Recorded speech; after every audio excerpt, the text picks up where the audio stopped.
Hazelton Chuling. I'm the Executive Director of Rice Watch Action Network. We are a national organization based in the Philippines. I am a change maker. We were, sorry, the organization was selected as a change maker for the lasting systemic change category. So let me start off with a little history on Rice Watch Action Network. So we were formed back in the early 2000s. We started as an advocacy network, mainly on a very issue-specific topic, like we opposed the rice liberalization back in the early 2000s. So we are a very small organization. So after that, we became more strategic in our concerns. So we pushed for sustainable farming in the Philippines. Yes. And then from then on, we developed our program. We started our climate resiliency field schoolwork and the localization of climate services only in 2009.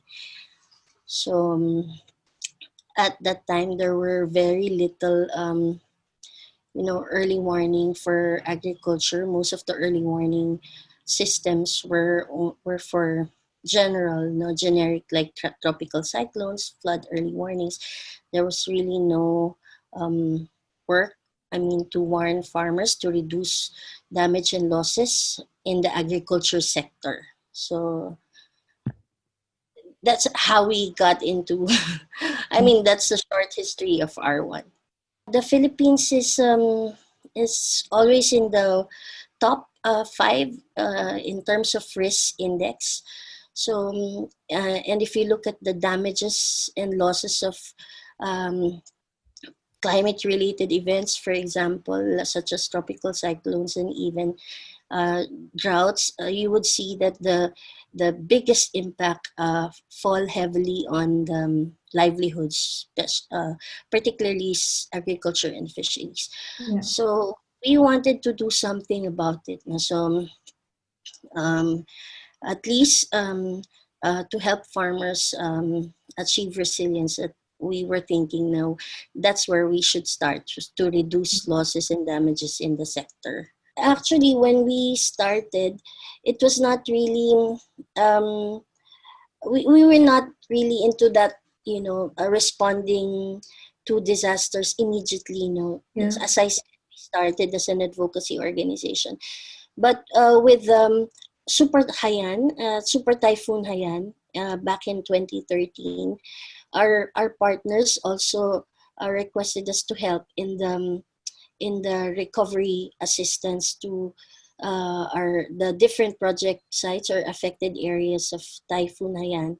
So that was our first experience, especially in responding to climate-related disasters. We work with communities, so we also do work in the budget. We do budget advocacy at the national and even at the local level. So that's why we're also trying to influence, assisting local governments in their local climate change action planning, so that, all the climate resilient agriculture interventions that we want to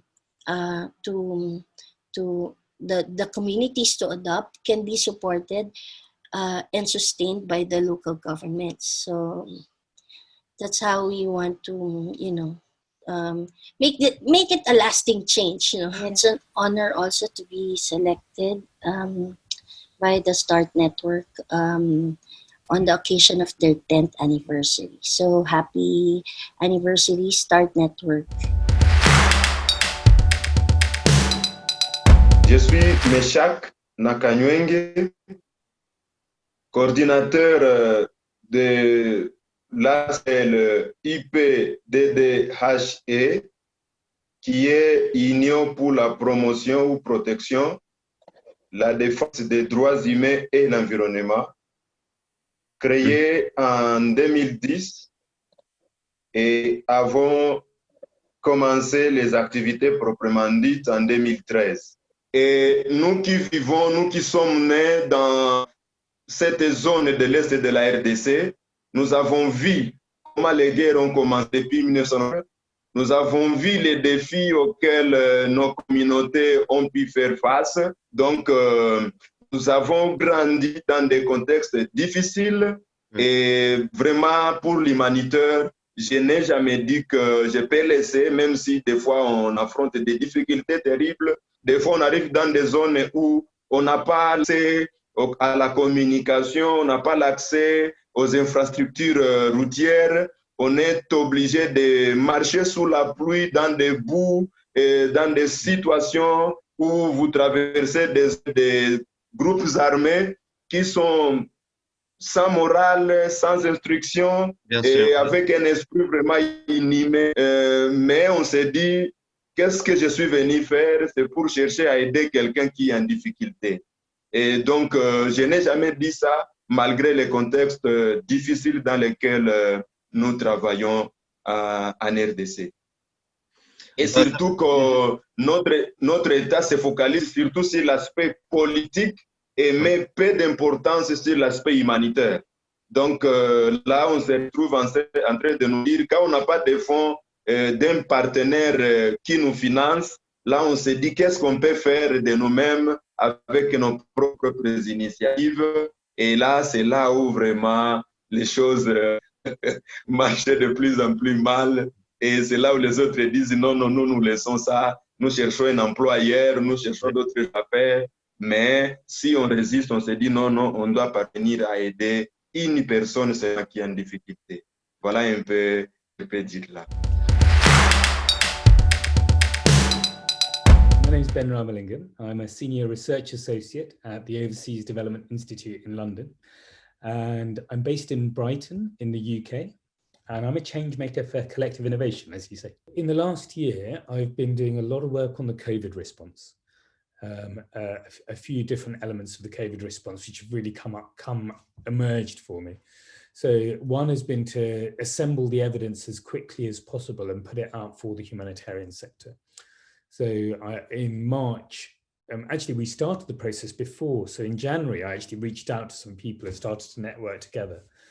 And then in March, when it was clear that a pandemic was going global, I assembled a team from the London School of Hygiene and Tropical Medicine, from the Liverpool School of Tropical Medicine, and from the University of Geneva. And we had a 4-person team, and we synthesized and analyzed all the available evidence on previous pandemics and on COVID itself. And by the end of April, had put out evidence-based protocols for humanitarians to use wherever they were. And that was a 60-page paper. It's been downloaded many thousands of times. It's been used in hundreds of countries around the world. And it wasn't expected, but that kind of the need to do real-time operational learning in emergency settings, I think, is really important. That's something I see myself continuing to do. And in that context, and I'm not a public health specialist, although I have worked in disease and epidemics, but that was myself as a crisis leadership specialist and innovation specialist, working with doctors and medics and public health specialists, and be able to bring something together. And that's a really important kind of example of the kind of things that I want to carry on doing. The second thing is actually about formalizing innovation and harnessing it. And this is something that I'm doing quite a lot of, again, with COVID. I've been advising the OECD DAC, the Development Assistance Committee, on how to strengthen innovation in the age of COVID. And there's a few events coming up. We've done a lot of operational work on different kinds of innovations. And what we found is that in the wake of COVID, the kinds of innovations that we're seeing tend to be either small scale kind of adaptations to what's already going on, so incremental innovations or technological innovations. But there's a real gap in terms of engaging with bottom-up innovations that are coming from communities themselves. There's a real gap in terms of forward-looking innovations that look to the future and say what.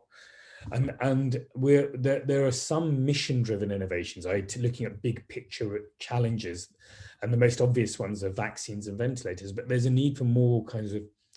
So I kind of feel like we need to move away from innovation management towards innovation leadership.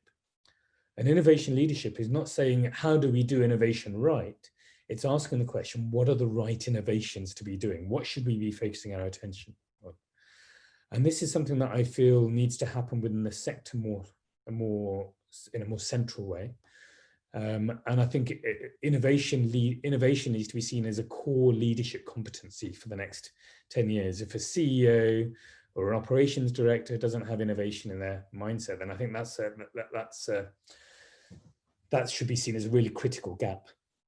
But the second area that I think where I would really want to see more change, and this is the harder one really, is in the role and the position of disaster affected communities. And I would love, and again, this speaks to the innovation piece, because all of the most transformative innovations we've seen in the last 10 years of the START network, and even before then, all of them have come about because of a shift in how aid organizations see affected communities. Specifically, they moving away from seeing them as helpless victims to being entrepreneurs, to being capable individuals, communities that lead their own recovery. My name is Alfredo Mahar Lagmay. I'm a professor at the University of the Philippines National Institute of Geological Sciences. And at the same time, I'm also the executive director of the University of the Philippines Resilience Institute, with the nationwide operational assessment of hazards as its core component. The acronym for the nationwide operational assessment of hazards is NOAA, which has been around for 8 years already. My role is here in the Philippines is to lead I'd like to call it, or try to develop an army of disaster scientists. So basically, my work has been involved with getting to ground zero and studying the lessons learned from each and every disaster. So every disaster, we do some forensic science, and we help in the search and rescue efforts. So in short, maybe since we are using all the time the scientific method, we would like to call ourselves, and myself included, as disaster scientists. I don't think the hazards will stop because they are natural. What is not natural are disasters, because they are a result of poor planning. That means that you did not collect enough data, you did not process the data, you did not find out the hazards based on those data, the hazards that are present in your area. And, if you are not ready because you did not plan, then a disaster will happen. When you make, when you prepare for, let's say, a hazard, just preparing for go bags or first aid kits or knowing what to do during an earthquake, it's too late. The preparation must come long in advance, and the preparation must be laid out in a map. It must be laid out in documents, proper plans of what every individual should do during a disaster, and how to be able to address it, stem it in the bud, so that you don't try to address those things that you don't need to address anymore. True. Because you planned well. And I think that is the true meaning of early action. Hola, yo soy Andrea Coche Mendoza, soy Maya Tsutujil, de aquí de Guatemala. Trabajo para la organización Asociación Maya, que se encuentra ubicado en el departamento de Sololá, Guatemala, y yo soy una change maker en priorizar a las personas. Yo vengo de una familia que de alguna manera ha sido muy proactiva en la comunidad.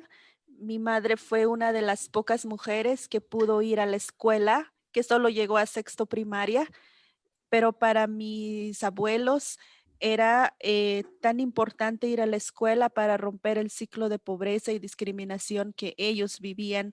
Y yo escuchaba muchas de esas historias.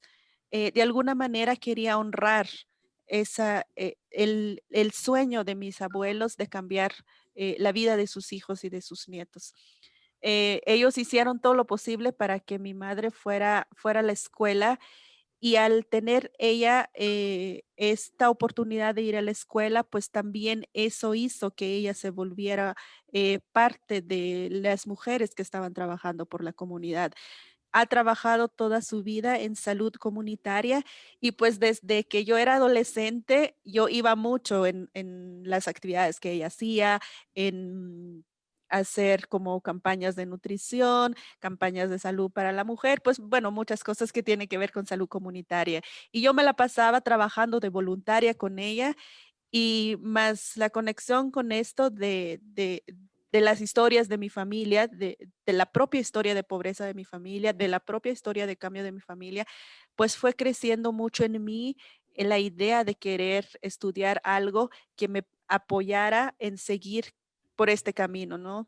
Tanta situación que llegué a ver que fue creciendo mucho en mí mi pasión de querer seguir trabajando en tema comunitario, pero quería enfocarme en el tema de mujer, ¿no? Entonces fue ahí que en toda esta mi búsqueda que me encontré con Maya, y pues estoy aquí. Para mí, estar en Maya es muy importante, es mi pasión, es parte de mi vida. Llevo 10 años colaborando con ellos porque muchas de las niñas que están en el programa están haciendo un camino similar a la que muchas de nosotros hicimos.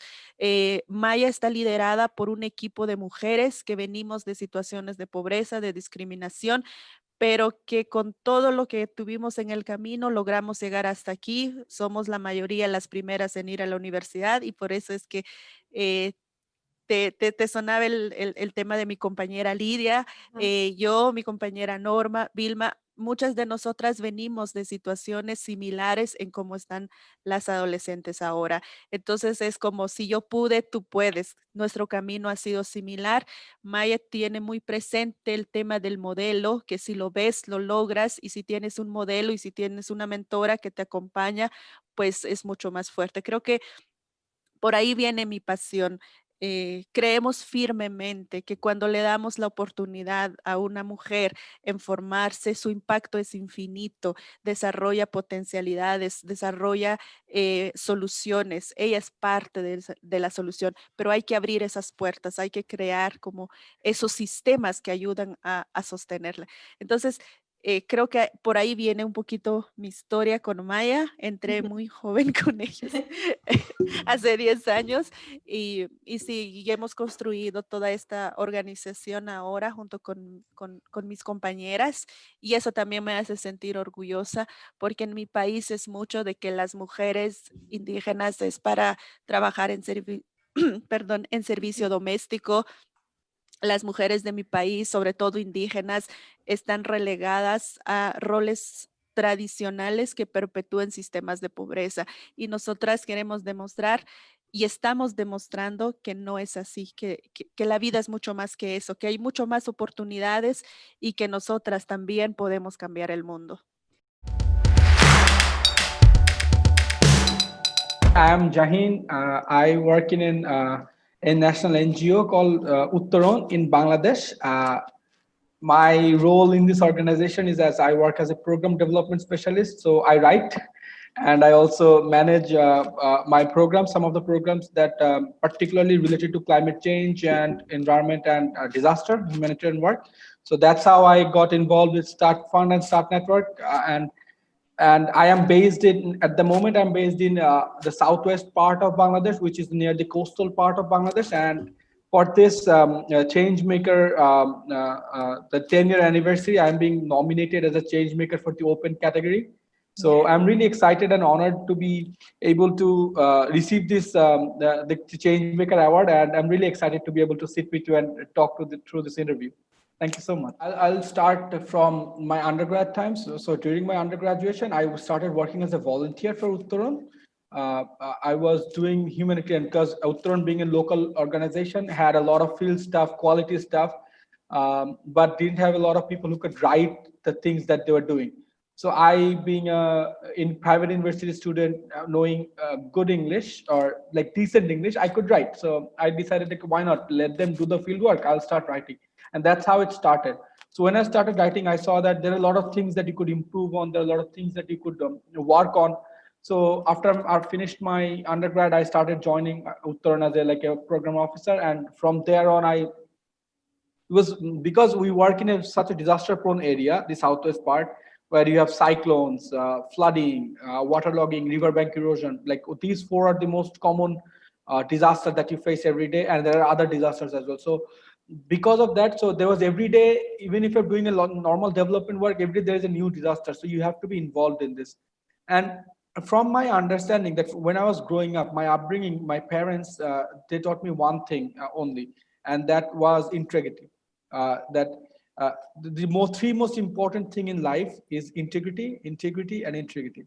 Wow. So, and that's what I tried to do when I came to work. And I've been involved with Start Network, let's say, for a year, for more than a year, for a couple of years now, for 2 years. So in 2019, our organization got selected to be a part of Start Fund Bangladesh, which is a part of Start Network. And we are one of the 47 organizations that is a part of this network in Bangladesh. So our job here was that in terms of any localized disasters, we can respond, we can raise an alert. So being an environmental science student and a climate change student, I knew very well that how to write this. So I started writing proposals for Uttaran, and we got 4 proposals so far, 4 alerts, 4 funding. So it's good and in all of those 4 fundings, I tried to ensure that, like for example, I'm designing proposals not only for me. Like when I'm writing the alert note, I'm writing it for the whole area. So multiple people can submit the projects. So I coordinate, I openly tell other agencies that, look, I am going to respond here. Please let us divide the area so there will be no conflict, there will be no overlapping. And also I've helped other small local organizations like who normally would not get a chance to, to have a participation in this. So I've helped them and make sure that their area is not competed. So, and I've told others, and openly told others that they are the organization, they're young organization, they're coming up. So let us help them, give them a chance, because we are we're a network. It's not only about the money, it's also about growing together and contributing, in a good effort in the humanitarian sector. So I think that's one of the reasons for me being nominated in the open category. My name is Hiba. I work at Islamic Relief Palestine as Quality Assurance Officer, where I'm the Protection and Inclusion Focal Point. I live in Gaza Strip, and it's the most density place in the whole world. And there's a lot of challenges in here, and as I've told you before, that I am a refugee, and refugees in the Gaza Strip are the, around 70% of the whole population, and at the same time, there's a high percentage of unemployment. Food security is in high percentage as well. Lots of its challenges, food insecurity, unemployment, restrictions on movement. You cannot go outside of the Gaza Strip unless you're given the permission to do something outside the Gaza. Otherwise, you will never go. I'm 38, and luckily I had the chance to go outside Gaza for the first time ever last year, and it was like an amazing experience. Hearing the misery and the stories of those widowed women once makes us like to be like a change maker, to change their lives to the better. I mean, even in the neighborhood where I live, and I live in a camp.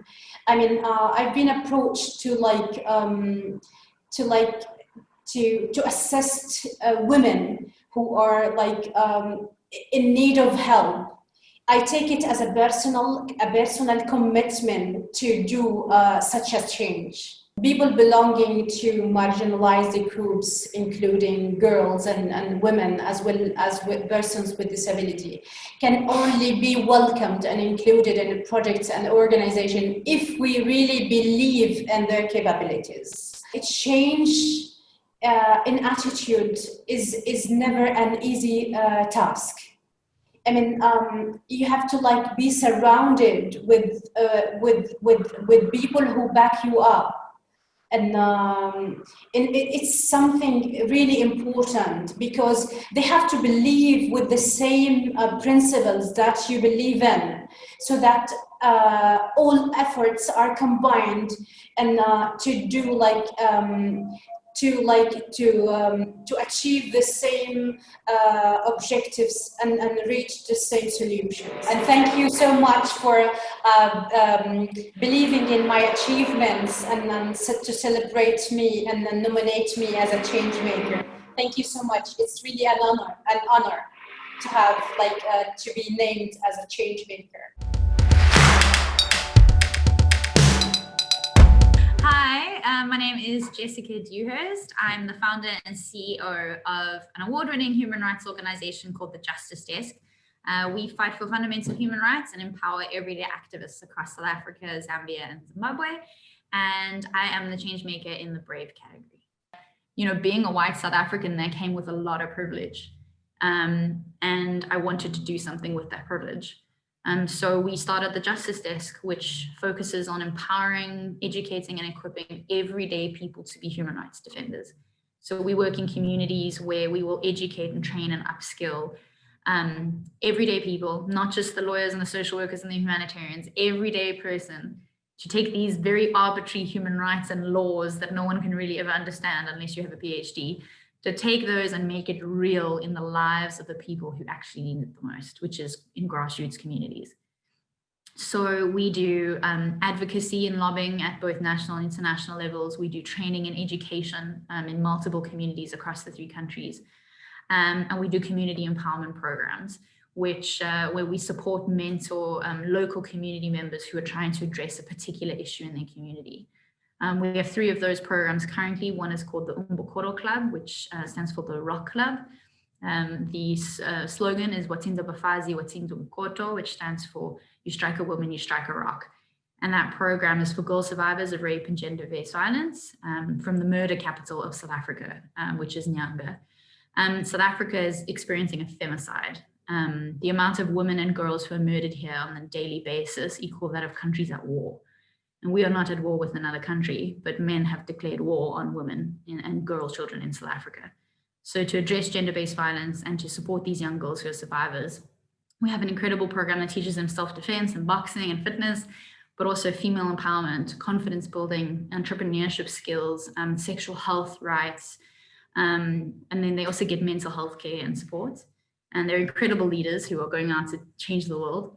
We have another project called Nsika Yatemba, which is for young boys. South Africa is known as the fatherless nation because more boys don't have fathers than those that do. And we have a very toxic culture of toxic masculinity in the country. So it's a project for young boys to redefine what it means to be a man. It's for young men who choose not to be abusers, but who choose to be protectors, who choose to build up women, to stand up for the rights of women, and to build better, more equal societies. And then the third project is our Youth Ambassadors program, where we're in 40 schools across the 3 countries, and we have 80 plus something ambassadors who are young people who we train and equip to be incredible leaders and change makers in their schools and in their communities. And they're doing things like catching human traffickers and abolishing tampon tax and convincing parents and leaders of communities to end child marriage, and they're convincing communities to send their girls to school. And these are all kids under the age of 18. So I'm obsessed with them. I'm literally obsessed with them. They're so incredible. One of the major changes that I would like to see is leaders and community members not being prevented from holding positions of power and leadership. A lot of the time, we'll have external people come into a community and tell the community what's wrong in the community. And I'm completely against that. I believe that the true experts in a community as to what those issues are and how to solve those issues is the community itself, are those community members. So what we need to do is we need to empower, equip, and support those community members to lead their own change, to be the ones spearheading humanitarian work, to be the ones making decisions and not external people making decisions on behalf of community members. So a big shift I would like to see is more emphasis placed on building trust and trusting and respecting those who are the true experts as to what these issues are, which are community members and those who are experiencing these problems in grassroots communities.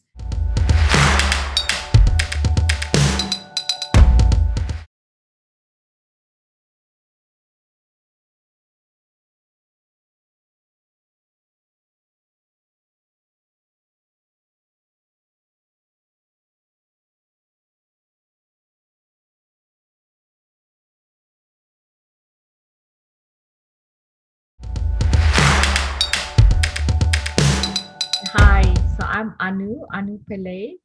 I'm in South Africa, just a little bit out of Johannesburg.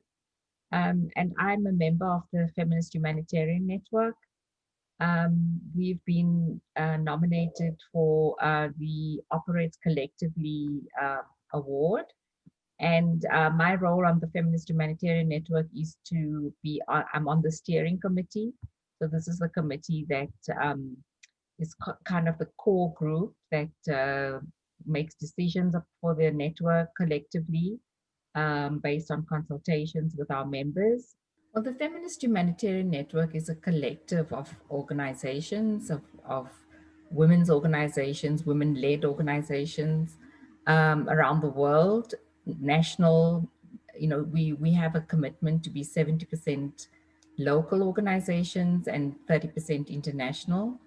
Many are individual members, but mostly I think our organizations, women's rights organizations and women-led organizations, all are working in humanitarian settings. Although now with COVID, I think we can safely say that everybody's working in a humanitarian situation. You know, we come together around issues pertaining to the work that we're doing in the humanitarian work, but our objective is to transform the humanitarian system into working in a more feminist way with feminist principles and from an approach that is inclusive, collaborative, and which actually acknowledges and rewards, you know, the work that is done at the ground level, you know, the local level, and shifting power to that level rather than it being the top-down way that it works at the moment.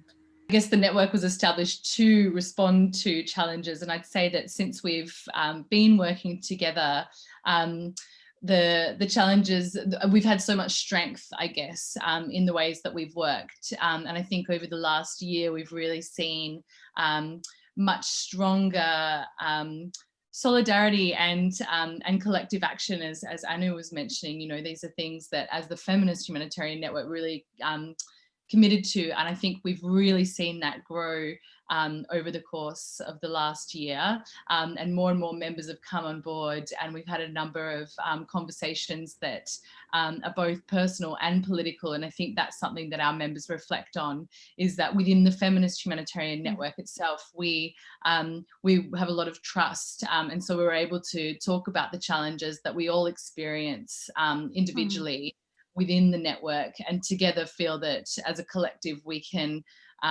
support each other to overcome them. And so part of what we're focused on is really kind of learning from each other, and learning, well, particularly and specifically from the women's rights organizations we work with, who do establish challenges to the establish solutions to the challenges that the humanitarian system presents for them. And so I think what we try and do is kind of share what those solutions are, so that other members kind of find strength in that.